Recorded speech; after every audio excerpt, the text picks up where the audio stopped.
Welcome to Critony Entertainment. I'm Chris, And I'm Bree. and welcome to the very first Critony Entertainment podcast. I don't know if that's what we're gonna call this thing. No, This it's is like a video. well, it's a video. I mean, we could do it as a separate audio file as well, but it's going to be attached to a video for this time. We're also experimenting with a different microphone right now, so I apologize if the sound quality is off. If it is off in this video, we won't use this method to do this style of video again. We might actually spend money on equipment and maybe do the right thing. We have actually a decent recording microphone. It's somewhere in the house. It's one of those blue snowball microphones. It's actually pretty cool. We've used it before on test runs. We spent, I don't know, $200 on it. And we used it wasn't that much. No, it was nowhere near that much. It was years ago that we bought it. It's somewhere in the house. Anyway, that's not the point. This is our first companion series video, and this is a video about nothing. The idea behind this video stemmed from the idea that when I paint, and there's a lot of things I paint that are beyond what are currently up on the channel, when I paint, I like to have background noise. Yes. That background noise can come in the way of a TV show I've watched a million times, and I just watch it again on Netflix because, I don't have to look up and pay attention to it. It's just background noise. Or it'll be funny YouTube videos or historical documentaries or battle reports for various games. Ooh, historical food documentaries. I do historical food documentaries as well, or podcasts. So if you're anything like me, and you might not be, but if you're anything like me, this video is just going to be a companion to your painting. The idea is you can save it to your watch later, you can bring it up, and you can listen to it while you're having a painting session, and you'll have a friendly voice and also myself in your ear while you're painting. Our dulcet tones will lure you into the best painting of your life. This episode brought to you by Dulcet Tones. Stay tuned for more. And now a word from our sponsor. Dulcet tones. Well, we don't have a sponsor, so we're moving on. Yep. This is also the second companion audio that we're recording. I thought it would make more sense if we did the first one with just us to kind of explain the concept of the video and kind of give an idea of the type of things we might be talking about when we're doing these. But we did have a subscriber to the channel and somebody who watches our videos join us. That poor unfortunate soul. I know, what was that all about? Join us for a recording for our next companion video, which will be coming out next week. My goal is to put these out every Wednesday, and we'll put out a number of them. We'll see if they stick, and then we'll decide whether or not we need to old yeller these videos and take them out in the backyard. Oh, that's awful. So no. So this is less specifically about Power Rangers Heroes of the Grid that the channel was obviously founded on, and more about hobby in general. Not just a gaming hobby. We're a geekdom hobby. Yes. Yeah. So let's talk about our hobby stories. So we come on every week and we do these videos and we talk about painting, and nobody knows who we are. Yeah. So Bree, who are you? Let's talk about your hobby story. Wow, that sounded way Who are you? deeper than it should. This episode brought to you by Deep Reflections. Deep thoughts with Jack Handy. Oh God. Okay, my now specifically my relationship to gaming. Your hobby story. What What brought you here? Oh, Other than espousing me. Espousing you. Well, my geekdom goes way back, as we have discussed briefly in other videos. That I was. As we have discussed briefly. I hate you so much. I hate puns. Y'all, I hate puns. No, it actually started way back in the day. Probably like most 90s geek kids with, the joys of early anime coming over to America. Early 90s geek kids. Uh-huh. This episode brought to you by AOL. Yeah. Boom, bing, boom, boom, boom, ding. Get off the phone, Mom. Yeah, no, I started with Sailor Moon and Dragon Ball Z. And got to high school, and then people were like, but wait, there's more. And I was like, tell me more about this more. And Ranma 1.5. It occurs to me I should interrupt you while you're telling your story. Of course you should. And point out the visuals you're seeing on this video are just me painting right now. You're not missing anything. I'm not doing a tutorial. No. The whole concept of this is to have something in the background while you're painting. But go on, continue. So yeah, Ray Earth, those kind of things. Yep, Sailor Bebop, Cowboy Moon. Go on. Oh, God, you hurt my soul. So I started there, and it is easy to jump from manga to comic books, and then from comic books to D&D, because back in the days of B. Dalton's Boys and Girls, all of those things were right next to each other. I know, I shelved them. So it was not hard to pick up a Dragon magazine and see D&D and models and stuff. And I guess like so many people, one ex-boyfriend and some friends later, I got into D&D, painted my first models way back in the day with tester paints. Oh, God. From my making car models. The tester enamels. Oh, God. Lord, and I mean, dude, you'd sit there. That's how I'm painting the next Tommy Oliver. Sitting out in my garage in North Florida with mineral spirits open next to me. Sitting here just getting... This episode brought to you by Sniffing Mineral Spirits. Learning to paint. That demonetized us. Good thing we're not monetized. Yeah. Learning to paint. And D&D led to HeroClix. I remember you had HeroClix when we got together. Yeah. You and I played HeroClix a little bit when we got together. It was terrible. It was, and the models were equally terrible. So badly painted, and I constantly was like, I'm gonna repaint these. But I didn't know how to do that yet. I didn't know prime him and then go back through and pull all that stuff yet. So when HeroClix kind of died off in our friendly local gaming store, one of the guys that was there introduced me to 40K. Warhammer 40K, for those of you who play the home game. Yeah, I was going to say, for the very few of you who haven't heard of this, would be Warhammer 40K by Games Workshop. We actually will be doing a video sometime in the future. There's a lot of nerd rage at Games Workshop right now. Some of it's deserved, some of it's not. But I don't want to get into that. But we will be doing a video sometime in the near future when all the emotions have kind of cooled about... Alternative games, specifically our alternative games to Warhammer.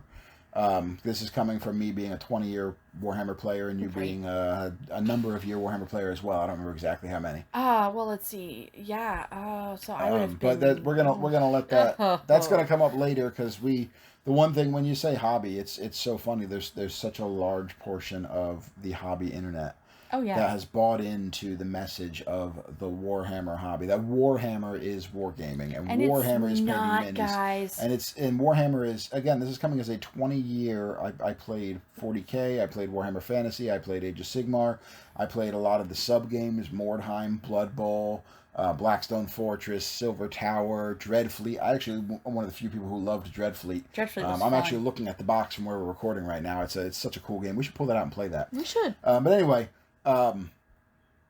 This coming from that person that the Warhammer hobby is a sub hobby. The hobby is what you make of it, and the hobby is the world of miniatures, and that can be painting your Power Rangers Heroes of the Grid figures. That can be painting your D&D figures. That can be painting your Gloomhaven or your Descent Journeys into Dark or your whatever figures you have. Or soon.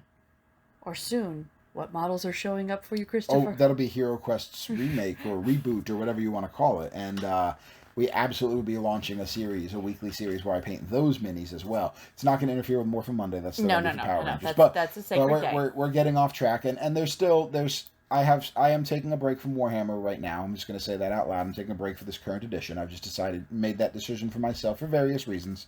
But there's always going to be a special place in my heart for Warhammer because I've been with it for 20 years. Yeah, I mean, she's the only woman I'm actually jealous of. Because she may be the only thing you've loved longer than me. And actually probably spent more money on. Oh, definitely spent more money on. Well, hold on. I bought you a house. I'm not sure you don't have one sitting around us, sir. There is a... Anyway. Please continue with your hobby story. Okay, so I got into 40K first, picked up Necrons, loved Macrons. And, they were as close to Borg as you're going to get. And they were like this fabulous mix of like zombies and Borg. For the edition of Necrons I had picked up. Now they have souls again, and it's no fun. And then this other guy eventually comes into my life, sauntering in with his whole substitute teacher at the time self, and said, "Oh, do you like Necrons? She's talking about me. Do you like Necrons? Well, have you met Warhammer Fantasy?" She's making it weird. And then... This episode brought to you by Making It Weird. Yeah. And then I found vampires. And you and I hooked up, and it's been downhill ever since. Oh, and God. I'm pretty sure that we have a really expensive car. Like a really expensive car. She's in models. We'll do a game room tour video one day, but when we clean it. She's hard. It's cleanish. It's not organized. That's where we're at with that. Followed with part, yeah. It's the cleanliness is not horrific right now. It's the lack of organization that makes it look sloppy. We have a significant game room in our house. It's why we bought this model. We don't have any more room for anything on the walls. Every wall is lined with shelves or storage units of some kind, or my painting desk. And the gaming table floats in the middle of the room, and like I mentioned earlier, or no, I didn't mention earlier. I mentioned in another video. In another video, I mentioned that our gaming table is made of 2 IKEA desktops and 3 Kallax shelving units. Yes. 2 of the 2x4s and 1 of the 2x2s. And they are all filled with bins that are filled with gaming accoutrement, whether it's models on sprue. I actually have a couple that are just models in box, still sealed in plastic wrap. Because the person with the most unpainted models wins. And that's not a couple of boxes in wrap. That's a couple of bins full of boxes in plastic still wrap. Yeah. But there's a closet off to the side, and I'm terrified to open it right now because it's piled so high with gaming stuff. There is so much going on right now. It's such a collection we've built together over the years. Oh yeah. Yeah, and we're not good. Like, Chris and I will go to Gen Con. Oh my God. Gen Con is so expensive. MegaCon or Adepticon. The last time we went to Gen Con, we literally, put money aside for months in advance, and we said, okay, we've made ourselves a $3,000 swag budget. You realize that was our swag budget, right? Ah, yeah. We planned on spending $3,000 on swag. Yeah, we blew through all and we that. did. We spent it all. Woo! And that was our swag budget. That wasn't the trip budget. No. This is how much we saved in advance to go to Gen Con and buy more games. I think one of them we haven't even played yet. And several of them we haven't played yet. No, the only one from that Gen Con we haven't played is Ginger Dead House. Okay, was that the only one? There are some we haven't played regularly. Like, you picked up some flat pack MDF laser terrain. Yeah. One of the packages you opened and the package disappeared, and we just have these flat pack terrain pieces that we have no idea what they are. We're just going to put it together and see what it happens. There's other ones that we have that are still sealed that you said you were going to build when we got home from Gen Con, and that was 2017. Yep. That was 4 years ago. That was a kid ago. Ethereum. We have a game called Ethereum. It's a phenomenal game. We don't play it near enough. No. We played it like twice in 4 years. Yeah. We have a problem, folks. This may be like Chris and I have. There's so many games on our shelf. Why are we not playing more games? We're going to start recording ourselves playing more games as a way to make ourselves accountable for playing games. We should get a whiteboard and be like, we've now played this one. We should make videos. We've talked about going to a 5-day-a-week schedule. Maybe we need to go to a 7-day-a-week schedule. Just to hold ourselves accountable for what we do. I'm thinking Morphin Monday for Mondays. I'm thinking actually Tips and Tech Tuesday is going to be gone. As far as calling it a Tuesday thing. I don't think we need to latch on to days for things anymore, at least in the title. Tips and Techs is probably going to move to Thursday, and it's going to be interspersed soon. Well, that doesn't work at all. It will work fine, because it's going to be interspersed soon with the Hero Quest videos as they come up, and other painting videos. We want to do Bree paints. We started Bree Plays last week. We're going to start doing Bree Plays twice a week, Tuesdays and Fridays. We're going to play watch me be inept at playing video games. Yeah, we're going to play through at least Final Fantasy 1, and we're going to see how it goes. If it's something that still isn't picking up, we'll reevaluate whether or not we want to keep doing it. I'm enjoying it. I'm having fun with it. You just like making fun of me trying to play video games. I like making fun of you in anything you do. That's legit. Then Wednesdays, we're going to release these companion videos. Thursdays, we're going to start doing the Hero Quest videos when we get our thing. But we also have other things I can pull out. I could pull out Dreadfleet ships. I could pull out Warhammer models. I could paint Freeblades models on the channel. There's a lot of models I could be painting. There's a lot of tech I could be giving out on that. We're going to do the Hero Quest stuff when it comes out. And then Fridays, we're going to do Bree Plays again. So that's a 5-day-a-week calendar. Yep. Maybe we need to start putting out battle reports or game reports on Saturdays and Sundays. We have so many miniatures games that we don't play near enough, and We gotta show people how to play Batman. I've talked. Well, I mean, we're like a full edition behind on Batman. I don't care. And I still play with Batman. Well, I'm too lazy to actually look up the new rules, so we'll play an old edition of Batman, and that's okay too. That's the beautiful thing about wargaming. You can play whatever edition you want to play if you have an opponent and you have the books. That's all you actually need. That's it. Well, there's other games too. We're getting into the one-page rules systems. Yep. We play Free Blades by DGS Games, which everybody should give love to because it's just the most wonderful group of people you will ever buy a game from. Star Wars Legion, which is just a phenomenal game. So much fun. Just a phenomenal. We did one battle report for that. We got good response to it, and then we never did another one. We need to fix that. Yeah. Well, it was a lot. It is, and we will say this, it is a lot to film a battle report, especially when you have small people in the house. We could do it over multiple nights during the week. I love the fact that you think that you can leave models out on this table. That's why I said during the week. And, okay, you think he's going to not still come in and play with the models? He doesn't mess with them that much on weekdays. And if we tell him, buddy, you can play with them on the weekend, but not weekdays, we might be able to make that work. We'll play a couple turns on a Monday, play a couple turns on a Tuesday. Well, we can get through it during a week now. Because, he's got school the next day. He goes to bed early. He's a good kid. Yeah, he's a good boy. Saturdays and Sundays, he wakes up, he comes into my game room, and he starts making epic conga lines. You should actually start posting on Instagram the crazy things. I'm looking at one right now. I'm looking at one right now. He's taken stormtroopers. He's got stormtroopers and clone troopers, and he's put them behind a gun line on the high ground with droids beneath it. It's a whole thing. He's got a story. And he's got terrain that he has put out around this. This is good radio. So that they can be in stuff. And I will take a picture of this and post it later on Instagram. So anyway, my hobby story, which I'm going to just run through fairly quickly. It's going to be a relatively short opening episode. We just kind of want to explain what it's about. Next week, we have a guest who's coming on. He's going to tell us his hobby story. And then we're actually... tonight is the Monday right before I'm gonna throw this up. So it's Monday the 13th, and I'm gonna try to post this Monday the 15th. I hope I don't screw that up. You're gonna post this Monday the 15th. I'm gonna post this Monday. Yes, Monday the 15th. I'll pick a month where Monday is the 15th, and that's when I will post it. Now I'm gonna post this Wednesday the 15th, and then I have the interview we did with, and I don't want to say who it is. With a fan, a follower, a subscriber, a person. We're gonna bring him on. Well, we've already brought him on. We already recorded it. Yep. I'm going to air that on the 22nd, and then actually tomorrow night, which is Tuesday the 14th, we have another subscriber who we're going to be getting on a Discord call with, and we're going to be recording that, and we're going to have one lined up for Wednesday the 22nd, which is incidentally Bree's birthday. Yes, it is. And then anybody who wants to come on and talk about their hobby story, anybody who wants to come on and talk about maybe not even your own hobby story, maybe we want to talk about games, maybe we want to talk about... a special way you play your game. I was going to say a special scenario you wrote for... Yeah. Well, obviously, right now, probably Heroes of the Grid, because most of our subscribers are Heroes of the Grid players at the moment.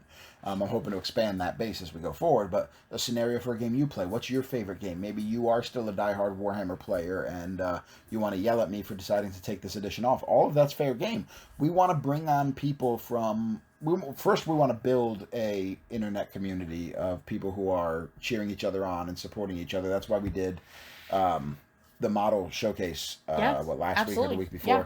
We want to encourage people who are painting their minis, people who are getting out there playing games, and we want you to reach out to us through one of our social medias and or through just even email and say, hey, I want to be a part of that. I want to be your third chair this week, and we want to keep bringing people back on. We want to bring you back on more than once if we get along. If we don't get along, we'll never talk to you again. Nah. But anyway, my hobby story, I have probably under 2 minutes to say this before you hear a ding in the background, because we are actually letting a Morphin Monday video render while we are recording this. Ooh. But mine started, a very, very long time ago. I've always been a bit of a board game player here and there. Yeah, you did the card games, stuff like that back in the 90s. Yeah, in the 90s. The Star Wars customizable card game by Decipher led into the Star Trek customizable card game by Decipher because I'm a huge nerd. Nerd. And then, but even before that, I got my hands on a copy of Milton Bradley's Hero Quest, which obviously the miniatures and whatnot were created by Games Workshop. Yes. Before it became Warhammer Quest and then was retired and then came back at Silver Tower and blah, blah, blah, blah, blah. And Hasbro still owns Hero Quest, so they're re-releasing it, but without the Warhammer aesthetic attached to it because Hasbro owns the Hero Quest line, but GW. Anyway, it's a whole thing. It's a thing. But I came across a copy of that game when I was, I don't know, probably 7 or 8. Oh, little baby Chris. From my grandfather of all people. I don't know why he had it. This was my grandfather who he bred dogs on a farm. He was retired He was a retired Army Air Corps from World War II, and then he was. Wow, I didn't expect to be talking about him today, so I forgot his actual job title. But it was fairly high ranking in the state of New Jersey for many, many years in government capacity. And there it is. Our video is ready. We're going to upload that to YouTube. Yay! But it was fairly high ranking in a governmental capacity, as I recall. I don't remember exactly what he did. It's not relevant to the story. But a man like this who had a big farmhouse, he had cocktail hour every night. They had happy hour every night. They would eat dinner at like 8 o'clock, and they would have happy hour at 5. Why don't we have happy hour? We should have happy hour. Happy hour was accompanied by, cured meats and cheeses and crackers and a Manhattan. He drank a Manhattan every day at happy hour. This is a man who had... I'm living my life wrong. This is a man who bred dogs. He had tomato fields. He had cornfields for a good chunk of my life. It was a farm lifestyle thing when I knew him growing up. The most notable game he had in his house was bingo, complete with the twirling ball. Little the twirling ball. And he also had a copy of Hero Quest, which just does not gel because that game came out at such a time that he wouldn't have had any of his kids still in the house. I don't know where this game came from, and I never got an answer to that, but that's not relevant. It started with Hero Quest. I wonder if he actually, they had picked it up with you kids in mind. That's entirely possible, but anyway, it fell onto me, and nobody in my family wanted to play this game, so I ended up, for kids in the neighborhood, we would sit outside. I was living in an apartment complex in Florida at the time, and it was... Because we game out in the heat, because we's crazy. Well, we're 90s kids, so it was never... Nobody comes over to the house, everybody plays outside. Yeah, no, you don't... Your mom did not let other people in the house. You must be nuts. We would hunker down in the breezeway outside of the apartments and set up board games and play right outside the door. Because that was the only place that was not 900 degrees. Yeah. And we played through that Hero Quest book. I can't even tell you how many times. And then we started making our own scenarios, and we started making our own characters that we added on. And eventually I grew up and was able to drive. And it does always change the whole narrative. And the internet was still not... Beep, boom, bang, it was nowhere near what it bang. is today. And I was like, is there more to this game, or is there something like it? And that's when I learned that there were expansions to Hero Quest that I didn't have. And that sent me on a bizarre journey because I decided to go look for those expansions. On the off chance somebody might still have them on a shelf. And it led me to a game called Pop. A game store called Pop. No, not Pop. Yes, it did. I thought it led you... No, hear me out. Hear me out. I don't think you know this full story. Oh. This is interesting. I'll get to the point here. It led me to a game store called Pop. Well, I go to this store and it wasn't really a game store. No. It was more of a comic store. Yeah, and I early walked days. in and I was real confused. And the owner at the time, who was not the owner later in the story, I said, hey, the internet directed me kind of here to look for this. And he said, well, we don't carry anything like that, but go down the road to a place called Empire Hobbies and Games. Mm-hmm. And I went down the road to this place called Empire, and it was effectively a Games Workshop store. It was not an official Games Workshop store, which now they're called Warhammer stores, but all they carried was Warhammer. Mm-hmm. So I walk in, and there's, I think, 6 game tables. I think they had 6 game tables in there. Empire was shutting down by the time I moved down. So anyway, there's these game tables in the back of the room. One of them, I remember, was extremely epic because it was like a broken out highway overpass for 40K. Yeah, I've seen that table. The walls were lined with miniatures, and I'm like, what is this place? And I was asking about Hero Quest, and they didn't have anything. Hero Quest was a long dead game by that point. But I ended up going home with the Warhammer Fantasy 6th Edition starter box. They were like, here, little boy, buy this plastic crack instead. That was 2002. I hate you so bad. That was early 2002. Would that have been 2000? I was 16. No, you were not 2016 and 2002. Yes, I was. I turned 16 in 2001, and this was early 2002. I wasn't turned 17 yet. Oh, that's right. Chris is 3 years younger than me, you guys, and it hurts my soul The sometimes. generational gap between us is disturbing. She's practically a boomer. I'm not. I'm practically a Gen Xer. So anyway, this is 2002, and I was still 16. On the edge of 16 to 17. Mm-hmm. And I went home with a Warhammer Fantasy starter box, and I painted them terribly. And what really hooked me, and this also started my long string of buying too many armies way too quickly. Give it all to me, yes. It was bad, because I went back after that, and I decided that, I didn't like the look of the orcs, and I didn't like the look of the humans, which is hilarious, because orcs are by far the largest army I have at this point. And followed shortly by Empire, probably. No. I've got way more of several different armies than Empire. You're looking at me, but you clearly don't know my collection. That might also be the fact that I've taken a lot of your Empire Bros and turned them into zombies. You really haven't. I turned at least 100. No, you didn't. I thought I did. I made a unit of 100. You turned about 20 of the Empire guys into zombies. Well, the rest were clearly actually I need to work and they harder on weren't this. even mine. Those were ones that were left with me by somebody else who ended up quitting the game. We ended up with a lot of models that way. I have a lot of weird models that way. Anyway, that's not relevant to the story. Anywho. The point is, I went back and I started High Elves as my first real army. But then it wasn't very long before I jumped into Dark Elves because the store started a growth league. So I got involved in that.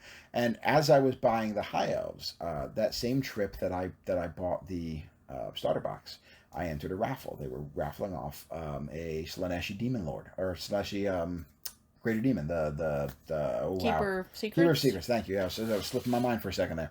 The old metal one that we that beautiful. It was beautiful model. No, it was not. This was the ugly one. This was the one that was kind of static looking? No, not that ugly. Okay. But because there for a while in the metal one there was two heads and they made them look drastically different, and I had the ugly head.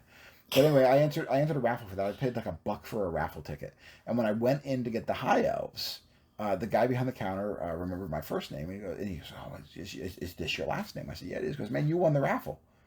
You're like, cool. I said, "Holy shit, really?" Oh, I don't think I can say that on YouTube. Anyway, it's there. I said, "Holy crap, really?" And so now I had this model, which this is how far Wargaming Hobby has come. This was a $45 model. I'm like, oh my god, I would never spend that much on a model.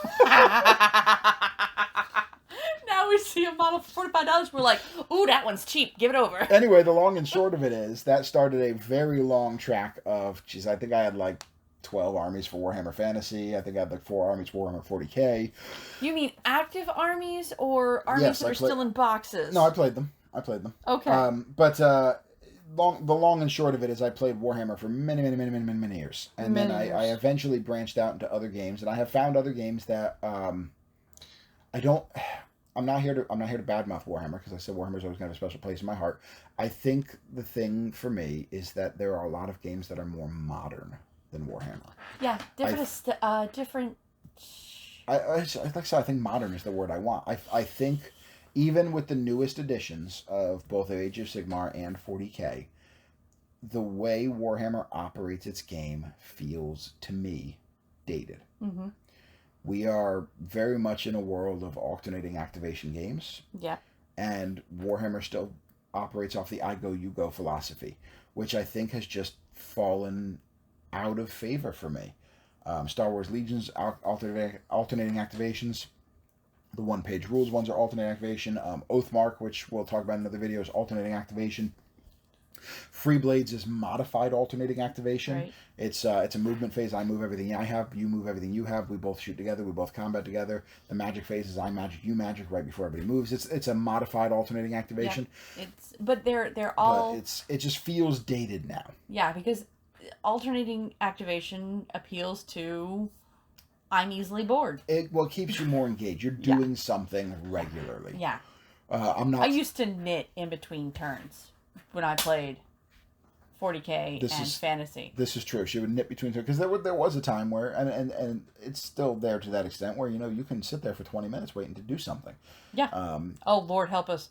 An Apocalypse game. That was actually where Chris and I met. Actually, that brings it full circle.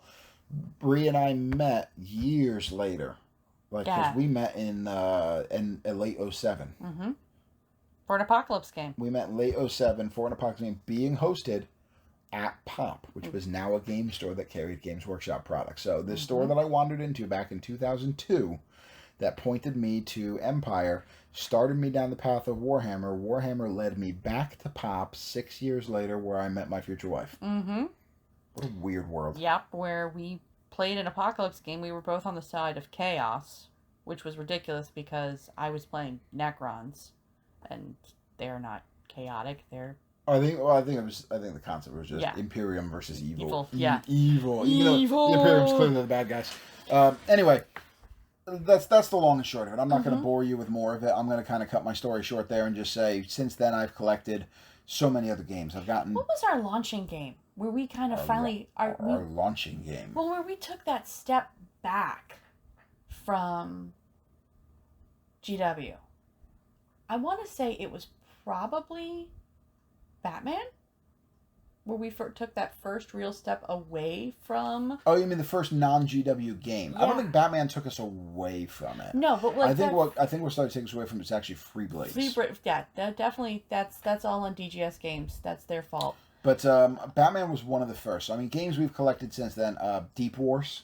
Deep Wars was great. Deep Wars is based on the Song of Blades and Heroes rule set. It's a very, very cool alternate Earth history underwater game. Yeah. Where you have there's like a sea creature faction and like a Cthulhu-esque undead sea creature faction, and then like a human exploration. There's 20,000 leagues under the sea like the human exploration version, and like the ancient the race of sea dwellers. Yeah, the Atlanteans. The Atalans, my dear. Attalans, excuse me. But we and got mermaids, and eventually they added mermaids, yes, which we never painted. So we got into Deep Wars, Batman. The Batman miniatures game is well, the edition we played was absolutely top notch. We haven't really played the edition that came after. Absolutely top notch game, ton of fun. We need to play more of that. And great models. So fun, beautiful. Such beautiful models. I used to say they were pound for pound the most expensive models you could get, but they were so gorgeous they were worth it.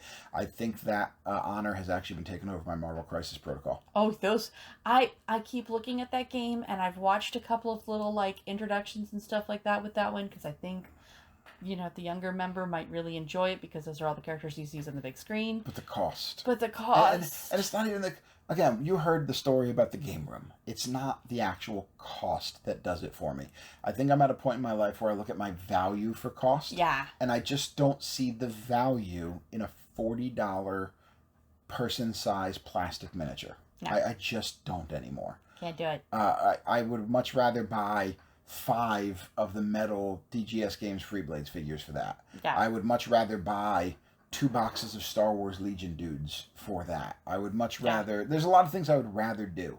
Another board game. I mean, another board game. I mean, don't get me wrong. I've thought about the Crisis Protocol stuff as well, but then I'm like, my backlog's big enough. It's the game doesn't entice me enough, and I'm not a big enough Marvel fan for it to really make me go, oh, I gotta have that. But we had the Batman miniatures game. Ethereum is technically a miniatures game, kind of combined with a board game. Like I said, Oathmark, the Lord of the Rings strategy battle game, which I love. Well, now it's the Middle Earth strategy battle. I love that game. I think that still was GW. That is still GW, but it's one of the best skirmish games ever written. It's really, really good. And it had some interesting... I mean, interesting little cogs in it to add some... It still does. It's a wonderful game. God, I can't even think of all the games we've gotten into off the top of my head. But suffice to say, there are... Oh, Malifaux. Malifaux. Yeah, we dabbled in Malifaux. I played a lot of War Machine and Hordes back in the 2nd edition, or Mark II is what they called it. I felt like most everybody else who plays that game. I fell off in Mark III. God, there's so many games we got into, and that's just where we're at. And one of the most recent ones is obviously Power Rangers Heroes of the Grid that launched this YouTube channel. Yeah. So there it is. In a nice. I don't even know how long we've been recording. It doesn't matter at this point, but this is probably about a good length for our first companion video. Yeah. So like I said earlier, this will just be a link to some video. I hope you enjoyed watching me paint and watching paint dry with me while we just rambled at you. We do thank you for watching. I hope this did something for you. We're going to continue this series for a while, see if it takes off at all. And like and subscribe for more videos like this, and our painting videos and our gaming videos. Hit the bell button for notifications, and get into the comments and let me know what you would like to see on the channel. Battle reports. Do you want to see a 7-day schedule? Do you want to even see a 5-day schedule? Is this series a good idea? Do you think it's a good idea for us to invite people from the outside? Do you like the Bree plays? I mean, get in the comments, give us your feedback. The channel it's here for you guys. We're never going to make any money off this thing. I mean, we're way too old and entering the gaming scene way too late. The YouTube and gaming scene way too late. And we're here for you guys. We're not just here to rant into cyberspace. So click the like and subscribe buttons, hit the bell for notification, and we'll see you next time. Now take a pause and go hydrate, and then come back and paint some more. Yes. Drink water. It's very important. Not your paint water. I mean... Don't drink your paint water. I've done that. Don't do it. Actually, it would benefit all of us for every 15 or 20 minutes from painting to get up and walk around the room a little bit and drink a glass of water. Go drink a glass of water, stay hydrated, get your COVID vaccine, and thank you for listening. Neat.